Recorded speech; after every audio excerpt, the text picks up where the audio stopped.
Hello students, welcome to Selection Academy. आज की इस वीडियो में हम बात करेंगे मुस्लिम लॉ के इम्पोर्टेंट केस लॉज की। हिंदू लॉ के इम्पोर्टेंट केसेस हम ऑलरेडी कवर कर चुके हैं। अगर आप वो वीडियो देखना चाहते हैं तो लिंक डिस्क्रिप्शन में अवेलेबल है। पहला केस 1886 का है, अब्दुल वर्सेस सलीमा। इस केस में इलाहाबाद हाई कोर्ट के फुल बेंच ने जस्टिस सैयद महमूद की ओपिनियन को एक्सेप्ट करते हुए डिसीजन दिया था कि रेस्टिट्यूशन ऑफ कॉन्जुगनल राइट्स की पिटीशन डावर की पेमेंट होने से पहले भी फाइल की जा सकती है। इसी केस में यह भी कहा गया था कि marriage among Mohammedans is not a sacrament but solely a legal contract. दूसरा केस 1916 का है और इसमें प्रिवी काउंसिल ने क्लियर किया law regarding age of puberty. इस केस में कहा गया कि मोमडन लॉ में एक लड़की मेजर सिर्फ दो केसेस में मानी जाएगी। पहला, अगर उसकी उम्र 15 साल से ऊपर हो जाए या वो प्यूबर्टी 15 साल से पहले ही अटेन कर ले। यानी अगर 15 साल से पहले प्यूबर्टी अटेन हो जाती है तो वो एज, वरना 15 साल की लड़की मेजर मानी जाएगी। इमामबंदी वर्सेस मुत्सदी में कोर्ट ने साफ कहा कि मोमडन लॉ में father is the sole guardian of child from marriage और उसकी डेथ के बाद ग्रैंडफादर ऑफ चाइल्ड, और अगर वो भी एब्सेंट है तो father's brother will be guardian of child. Mother is not considered a natural guardian of child under Mohammedan law. 1952 के केस में मद्रास हाई कोर्ट के सिंगल जज बेंच ने कहा कि मुस्लिम पर्सनल लॉ का ऑब्जेक्ट है to put an end to all anti Islamic customs and rules. Right to succession by survivorship in customary law is repealed by Muslim Personal Law Shariat Act और Muslim personal law is applicable to all Muslims. Begum versus Begum में court ने illegitimate child के case में mother को natural guardian माना और कहा कि सिर्फ और सिर्फ इलिजिटिमेट चाइल्ड के केस में ही मदर नेचुरल गार्जियन मानी जाएगी। इतावरी वर्सेस अशकरी में हस्बैंड ने रेस्टिट्यूशन ऑफ कॉन्जुगनल राइट्स की पिटीशन फाइल करी वाइफ के मेंटेनेंस पिटीशन फाइल करने के बाद। कोर्ट ने साफ कहा कि इस केस में हस्बैंड ने पिटीशन सिर्फ वाइफ की पिटीशन को डिफीट करने के लिए फाइल करी है और हस्बैंड ऑलरेडी सेकेंड मैरिज भी कर चुका है, तो ऐसे केसेस में कोर्ट रेस्टिट्यूशन की डिक्री पास नहीं कर सकते हैं। 1979 के केस में एक डाइवोर्स मुस्लिम वाइफ को मेंटेनेंस के लिए टाइटल्ड माना गया अगर उसे पर्सनल लॉ में पूरा अमाउंट ऑलरेडी मिल चुका है उसके बाद भी। खातून वर्सेस इब्राहिम में मजिस्ट्रेट को कॉम्पिटेंट माना गया मेंटेनेंस अवार्ड करने के लिए उन केसेस में जहां वाइफ ने वैलिड डाइवोर्स ऑब्टेन करने के बाद इद्दत कंप्लीट कर ली हो। और इसी केस में वाइफ के मतलब में उन औरतों को भी इंक्लूड किया गया जिन्होंने डाइवोर्स तो ले लिया है अपने हस्बैंड से पर अभी दोबारा मैरिज नहीं की है मेंटेनेंस क्लेम करने के लिए। केरला हाई कोर्ट के एक इम्पॉर्टेंट केस में जिसमें सिंगल जज बेंच ने कहा कि एक मुस्लिम लाइफ अपने आप से ही अपनी मैरिज ख़त्म नहीं कर सकती है और अगर ऐसा होता है तो वो dissolution of Muslim marriage act 1939 के प्रोविजंस को डिहॉर करेगा।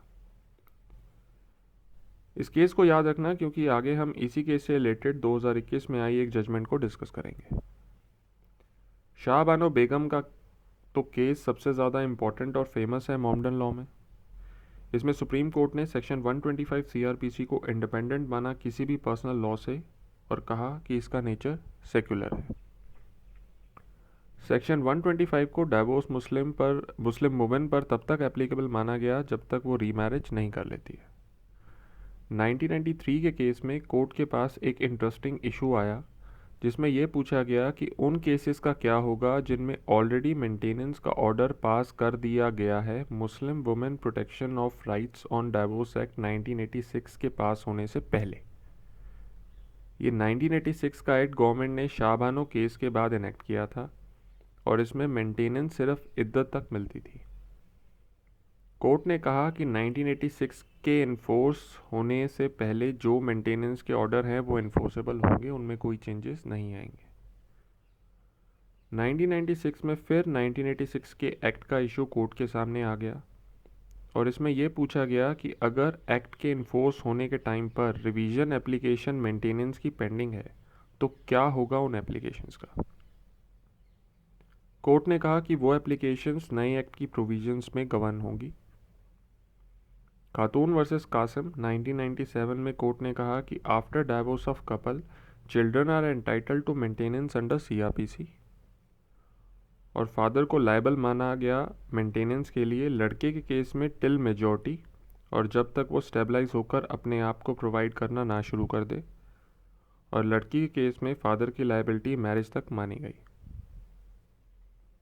अहमदाबाद वुमेन एक्शन ग्रुप एक वॉलंटरी ऑर्गेनाइजेशन जो वुमेन एम्पावरमेंट के लिए काम करती थी, उसने कोर्ट में एक पीएल डाली और कहा कि मुस्लिम लॉ के कुछ ट्रेडिशनल प्रैक्टिसेस को अनकॉन्स्टिट्यूशनल डिक्लेयर किया जाए, जैसे पॉलीगैमी, सिस्टम ऑफ यूनिलेटरल तलाक bye Muslim husband, remarriage during the existence of earlier marriage by Muslim husband. 1986 act को अनकॉन्स्टिट्यूशनल डिक्लेयर करने की पिटीशन डाली गई, और भी बहुत सारी प्रैक्टिसेस थी इस पिटीशन में। कोर्ट ने दोनों साइड्स के पॉइंट सुनने के बाद कहा कि इस इशू का क्योर लेजिस्लेचर के पास है, कोर्ट्स में नहीं। दानियल लतीफ़ी केस में 1986 एक्ट को चैलेंज किया गया, पर कोर्ट ने इसे कॉन्स्टिट्यूशनली वैलिड माना और साथ में ये भी कहा कि maintenance in marriage is not confined to iddat period only, वो उसके बाद भी दी जाएगी क्लेम करने पर। इस 1986 के एक्ट को आर्टिकल 14, 15 एंड 21 की कॉन्ट्रावेंशन नहीं माना गया, और हस्बैंड को डायरेक्शन दी गई कि वो रीजनेबल प्रोविज़न इद्दत पीरियड के दौरान ही मेंटेन करनी शुरू कर दे for future of divorced wife.